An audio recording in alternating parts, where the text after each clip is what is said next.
Hey folks, thanks for joining in for SigNoz launch week.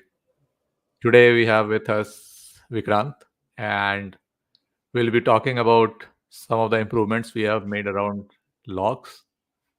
And Vikrant asked me to present this. Uh, so Vikrant, why don't you talk about it? Maybe first introduce yourself and why don't you talk about it? Yeah, hi everyone. Hi Pranay. Excited to be here today. This is the second time I'm here. So this meme came to my mind. So how was it born? So this meme is actually from Moneyball. It says show me the money.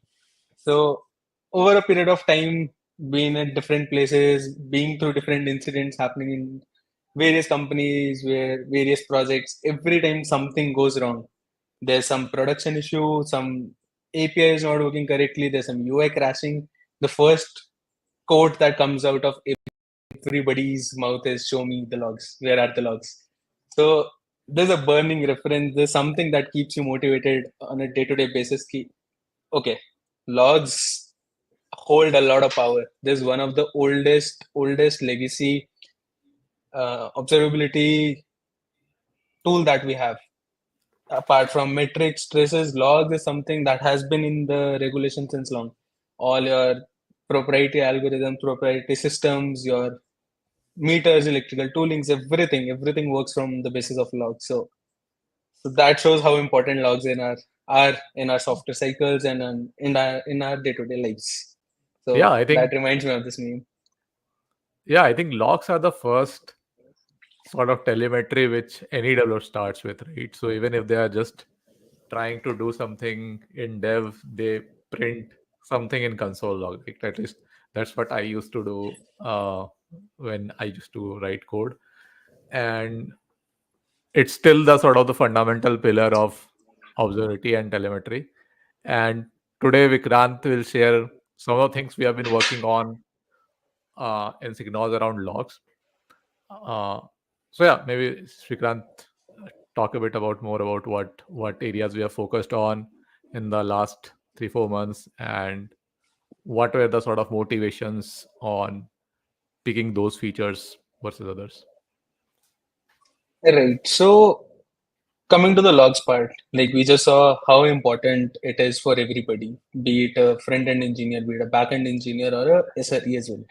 So everybody comes to a logs product. So the journey from a issue to a solution via logs consists of majorly two parts. First, you need to search for the logs.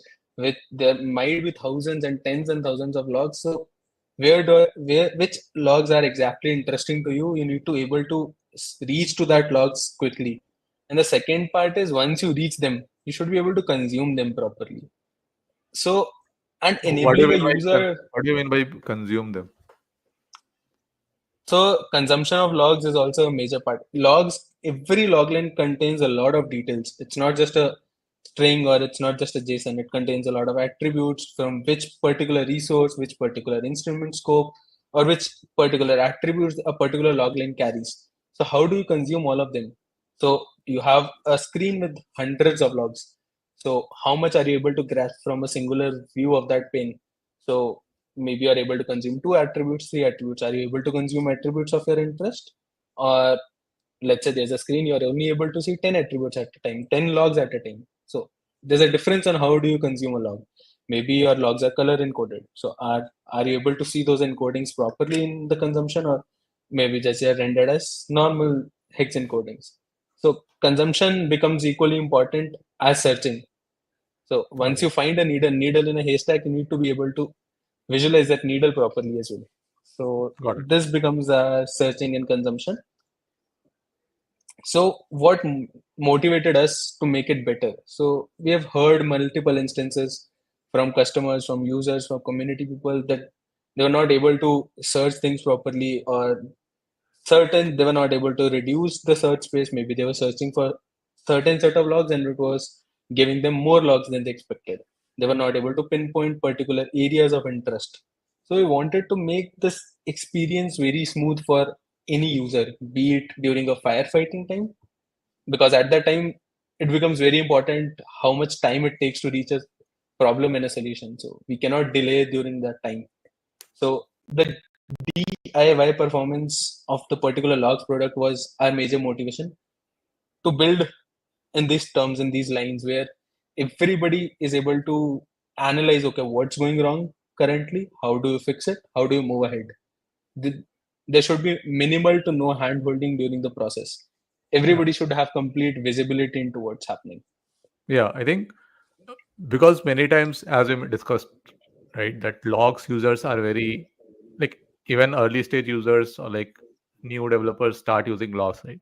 So one of the core focuses of the areas where we have been working on, I think, are around, hey, like, how can we make it as easy for the user to just figure things out themselves through logs without going to docs, without understanding, hey, like, how log search works, etc. So I think, Vikrant, you will be showing this in the demo in that coming time. I think the other key area where we are focused on is making it as close to our the open telemetry log model as possible, because as SigNoz, we are native to open telemetry. We try to leverage as much attributes or as much semantic conventions which open telemetry provides. And one of the features I think you guys have worked on, Vikrant, is around showing different types of attributes in a different colors so that people can use it, more especially around resource attributes. So yeah, maybe give us a quick demo of like what you have built on, what are the few key things which are of interest here. Sure, let's dive deep into it. So these are a basic, the default log explorer landing page. So as you see right now, we have multiple logs listed here in the list view, and some logs are error logs, some are warning logs, and some are info logs. Now let's imagine a scenario. There's an incident going on right now. There are certain services that are failing due to certain errors. You want to debug those particular logs. So right now in the current product, what would your general approach would be?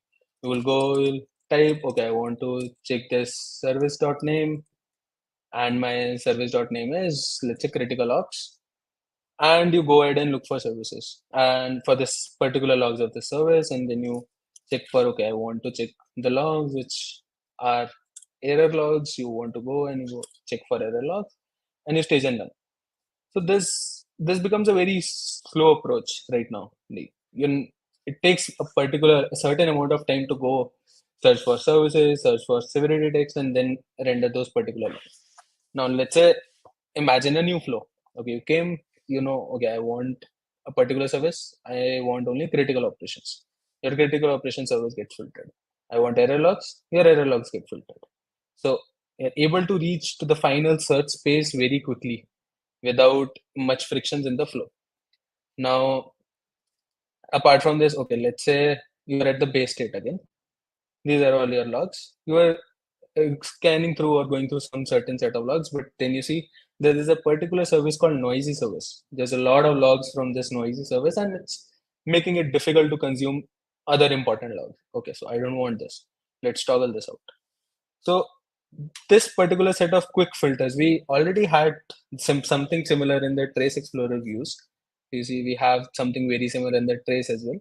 So this was a common demand from our users, from the community, that they want this particular set of quick filters in logs as well. So we went through the use cases, and we're like, why not? Let's build it. It anyways reduce the friction a lot on the process. Also, coming a little more about this quick filter is, now a generic question comes in. Okay, let's say I have multiple queries. So now this filter is in sync with this query, or intersection of all, or union of both. And it becomes very tricky in certain scenarios where to fit in what. So we kept it very simple in this scenario. Let's say your last edited query is A. So you see this color matchings. This filter isn't currently sync with query A. Look at, let's say I do only info logs in query A. But now let's say I come to the query B. I want to do something in query B. So this filter resets to the base state, and this is always in sync with your last focus or last edited query. You come back to query A, the filter gets in sync with query A. So does the color So of A and B also change? I saw earlier A was blue and then B became blue. yes, What's the logic there? the sync query is always in blue, and this matches with this color and the letter right here. This currently shows that query A is in sync with filter A. Let's say I start editing query B. Right now, your Oh, query B and filter B are in sync. okay. And what if we have one more query? N- It doesn't matter how many queries we have. It will always be in sync with the last edited query. Yeah, I think Let's say this is you very have interesting. So you are syncing the right side query builder with the left side, like quick filter, if we can say that. And so each filter you can individually make it like the filtering experience much better using the side filter, right? yes, correct. Like earlier we had something different. We used to sync with union and intersections, but I want this filter to have power each and individual query equally. Let's say I want to add 25 sets of filters and only particular query number B. I should be able to do it via quick filters. I should not be dependent on unions and intersections of all the filters, because rarely you'll be interested in adding a filter to all the queries. You will want to Got power each and individual query separately. got it. So this brings our filter section. This is one of the changes that powers a lot of users. Now we'll walk around a little towards making the searching of logs easy. We'll go through some enhancements we have done in that zone, and then we'll probably move towards the consumption part of it.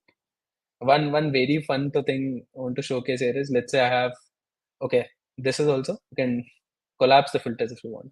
You don't always have to see them. So let's say I have, for example, deployment.environment itself. I want, okay, production server. So you see this particular box, this particular tag is in red. And let's show you one more example. Let's say I have severity text. My severity text is 1. See this particular text, it's in a different color altogether. So how are they different? What is the color decided and all? So as Pranay already mentioned, our logs model, we try to make it as close as to the hotel logs model. So the resource attributes are given much more priority. The suggested filters, they're also sorted in a particular order, which respects the hotel hierarchy model.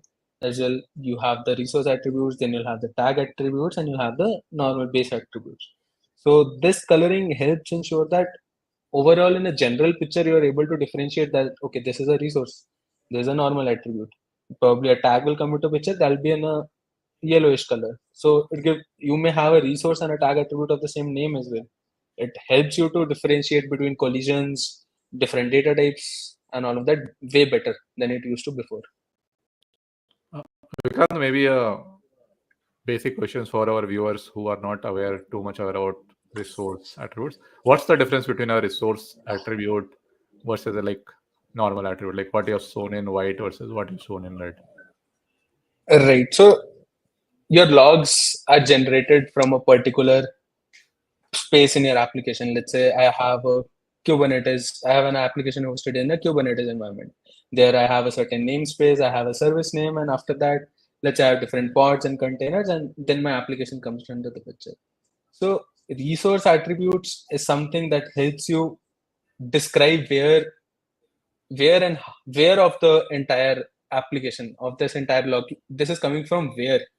Now coming to a normal attributes is defines the attributes of this particular line. Okay, this particular line, it's an error log. It has a severity number of 17. This defines the attributes in line in that particular instrumentation area or in that particular code line. This is representing what? Let's say I was instrumenting a rolling dice function.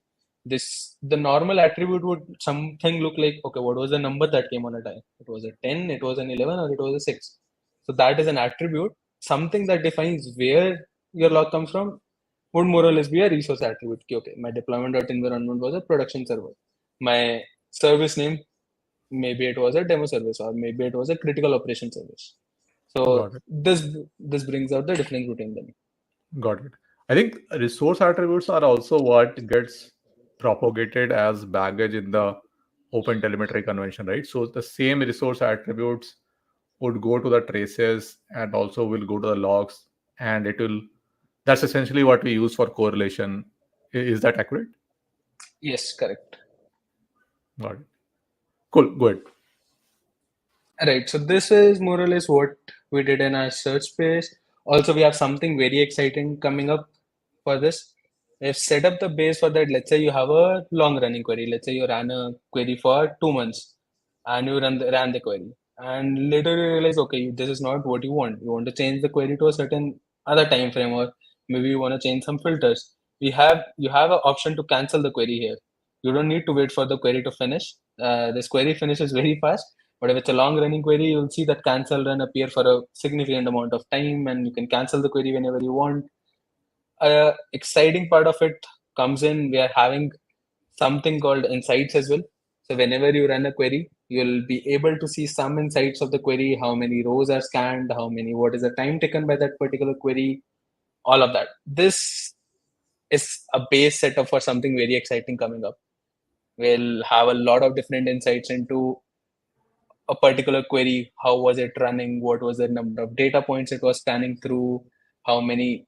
What is the what kind of indexes it used behind the scenes? Maybe something that we can do better to improve the search space. Some filters we could have done better. Maybe some more resource attributes that we could have added to the filters. We'll have something very exciting coming in terms of query insights as well.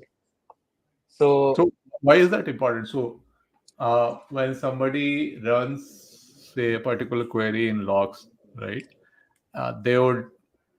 Why is it important to show them why it is taking long time? Like as a user, I would ideally want it to just run. right. So let's say you have a service, you are exporting 10 billions of logs on a daily basis. So it becomes very important to know what part, not at any point of time, those 10 billion logs as a whole won't be important to you, right? You'll be interested in a small part of it. Let's say I want to see that service number A running in this pod at this particular scope for this particular function. What was the login? Maybe it was a login function, and I want to check if the login is failing or not for a particular user or not. So I'm interested in a very point lookup. If you're rendering all those tens and billions of logs, you won't be able to make much sense out of it. You want to limit your search space to a very particular area of interest and then consume those particular maybe hundreds or thousands of logs. Consuming So is billions that of logs is never. Yeah. got it? So is that primarily that it will just improve the search experience a lot? So queries which people will run will be a lot faster, and from the insights feature which you're talking about, maybe we can guide users to write queries in a way which is much faster. It's is that sort of where this is going? Because like I think for example today we hear a lot of users reach out to us that hey, like this logs query is very slow, and many of times I think it's generally because they have like they know what to search for, but they're not thought process that hey, like why is this taking long time, right? And for any authority system which has a lot of data, as any authority system does, I think there needs to be some understanding on part of user to understand that hey, like how can we make these queries faster? So are we trying to do that, or are there like more things here? Yes, Pran, exactly. We're trying to move on that terms itself because getting to the right space where your logs lie, what you want to consume, it not only just helps you improve your searching speed, but it also helps a lot in your consumption. Imagine I'm giving you just 100 logs of what you actually want to see in comparison to I'm giving you tens or thousands of logs, what out of which 9,000 or something you actually don't want, but you could add, but the filter was in such a way that it gave those 10,000 logs. So helping you achieve the correct filter will improve your query experience a lot, will actually improve your consumption a lot. Your Got it. turnaround time for any issue will significantly reduce once you put all of that in place. Makes sense. Right. So again, since we are on the terms of consumption itself, querying is important. So is the consumption. How much data are you able to capture? Let's say this is our default page. You have a list of logs. How much are you able to capture from this particular uh, small screen of instance at this time. Maybe not much, maybe more. But again, that's very subjective opinion. So as something customization in these terms, we added a small thing of font size. Let's say I'm used to reading very small font sizes and I want to capture a lot of data in one single plane. You can choose the font change to small. Maybe you can just remove this frequency chart as well. And you're able to grasp a lot of data right now. Maybe you want to sit in medium. Maybe you're somebody who's fan of very large text. This large text is for you.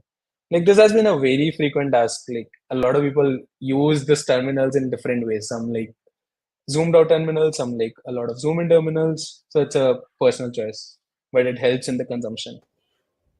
One interesting more feature we've added here is I like this feature a lot personally. Let's say I'm interested in deployment.environment. Maybe let's say I'm interested in service name as well. So we add this particular values to this raw log views and in other views as well. Let's say in default view as well and in column view as well. You get all these values here. Okay, let's bring it to medium. So now let's say you go to a detail page. Let's say you are reading some particular columns here, service name and deployment.environment, and you have a lot of attributes here. Now maybe these two are of the particular interest to you. So what we do right now is we pin this two on the top so that whatever context you are carrying from the list page, it transfers very easily to the detail page, and you're able to see, okay, oh, I remember this. I selected UAT. I remember this. I selected critical operation service name. And okay, now I can easily consume what comes after this. And since you're on the details page line, maybe, okay, you're on telemetry SDK, go. Maybe I want to see the distribution of telemetry.sdk.language across a particular point of time. Easy. Let's say I go and group by attribute. Okay, I see there was some Python SDK as well, there was some Node.js, and there was some Go SDK as well. So this overall brings you a picture of how you can consume your logs better, how it makes our lives easy, and how this overall fits into the picture. Got it. Got it. Cool. Yeah, I think this is quite interesting. I think we have worked a lot on like some of the quality of life improvements here, and this sets a good base for some of the future things you want to build on. Maybe we can talk a bit more about like what are you planning around logs and work helping users work with logs. Right. So setting this, all of this up was our setting the theme of those searching and consumptions. Now, I think we've already talked about putting query insights into a picture. How will it help the users reduce their searching, improve their searching, faster queries, better queries? But something exciting on top of that in terms of searching and consumption space, we are currently in process of working on log patterns as well. Let's say I have 10,000 logs. Maybe it's hard to consume all those 10,000 logs, but maybe if I group those 10,000 logs in 20 different patterns, so I know, okay, this particular pattern has another 1,000 logs. So I'm consuming 20 patterns is way more easy, and analyzing the patterns in your applications helps you figure out issues as well. Okay, I'm seeing this type of error logs, or I'm this seeing this type of logs occur multiple number of times. So maybe after a while I want to go and put it as a ticket, or I want to go and fix it actually. So the patterns help the consumption better. It wasn't So easy to consume 10,000 logs, but it's easy to consume 20 patterns. will this also detect, hey, like this logs are of different patterns? So can you do anomaly detection on patterns, or is it like as of now just trying to say that here like these are the different types of patterns of logs you see, and then maybe anomaly detection is, so what are you thinking there? It's an interesting point, Pranay. Like for starters, we'll start with the detection of patterns. Like what are the commonly used patterns, or what we see as commonly. Maybe will help the users to customize their patterns as well, so they can define this kind of patterns of logs I'm sending. And maybe if we detect, okay, this particular log line doesn't fit in any of the known patterns and any of the user defined patterns, so maybe it's an offbeat log. That's not expected, and maybe it raises an alarm. Maybe it's an anomaly. So Yeah. that's no into it. Yeah, I think this can also tie very well with one of the other features we have in release during the launch week, which is around ingestion key. So I'm just thinking, hey, like one of the common problems we see is that different teams send, like platform teams want to control the amount of logs which different teams generate. And one of the things which are enabling this through is our ingest guard feature, where people can, different teams will have different ingestion keys and then they will send logs. I'm just wondering if the next level of that could be, hey, like you can say that these teams are sending these types of logs, and maybe tell them that, hey, like these types of logs are useless, right? For example, uh, if somebody is just logging some health check endpoints or something, which may be just automatically getting sent, and then people are not aware about it. But if we are able to tie the patterns of logs being sent by a team or by an ingestion key, that would, I think, be very insightful. Because many times when I go on call with users and with customers, they say that, hey, like I don't know what type of logs people are sending to us, right? Yeah, so that may be something which would be, might be something for you to think about. Correct. Yeah. Bringing users into the picture, how much a particular log pattern is being queried or not. Maybe it can help reduce the customer bills as well, the users bill as well, because if they're not interested, they're not querying a particular set of logs, they're not, that particular pattern is not interested to them. Maybe they can find, okay, who is sending it? Maybe it's not interesting anymore. We can remove it. We can help fine tune the logs very much for Got it. every Yeah. team or every user. Cool. Cool. Yeah. Thanks for sharing this, Vikrant. I think this is already pretty interesting. I'm looking forward to what um, you guys and other team members build next. Any comments or any requests you have for our viewers? The only request is like we have everything coming up pretty soon. Everything will be open up to the users. So any feedback of any sort is highly welcomed. Customer feedback, users feedback, user journey, this is what drives us to build the product better. So anything or everything you guys have, feel free to ping up on community Slack or shoot an email or however you want to reach us.